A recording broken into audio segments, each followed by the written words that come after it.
బనకచెర్లతో తెలంగాణకు నష్టం అంటూ బీఆర్ఎస్పీ కరపత్రాల ప్రచారం చేస్తోంది. కాలేజీల్లో బీఆర్ఎస్పీ కరపత్రాల పంపిణీని పోలీసులు అడ్డుకుంటున్నారు. బనకచెర్లతో తెలంగాణకు జరిగే అన్యాయాన్ని వివరిస్తున్నట్టుగా గెల్లు శ్రీనివాస్ చెప్తున్నారు.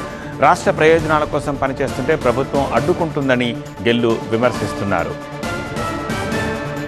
తెలంగాణ హక్కుల గురించి ఉంది కదా, తెలంగాణ గోదావరి నది జలాల గురించి మన వాటా ఎంత, మన వాటాలో ఆంధ్రప్రదేశ్ ప్రభుత్వం మనకి ఎట్లా ద్రోహం చేస్తుంది, తెలంగాణ రాష్ట్రంలో ముఖ్యమంత్రి రేవంత్ రెడ్డి గారు మౌనంగా ఉండడం వల్ల శాశ్వతంగా తెలంగాణకు ఎట్లా నష్టపోతున్న అంశమే అవే కరపత్రం రాష్ట్రం. ఇక్కడికైనా ప్రభుత్వానికి వ్యతిరేకంగా రాష్ట్రమైనా, నక్సలిజం గురించి రాష్ట్రమా, ఇంకా వేరైనా మావోయిస్టు గురించి రాష్ట్రమైనా, తీవ్రవాదం గురించి ఇందులో రాష్ట్రం ఎందుకు భయపడతారు ముఖ్యమంత్రి గారు? తెలంగాణలో స్వేచ్ఛ ఎక్కడికైనా తిరగచ్చు, ఎవరైనా మాట్లాడచ్చు. మేము దాన్ని వ్యతిరేకించాం, ఆహ్వానిస్తున్నాం.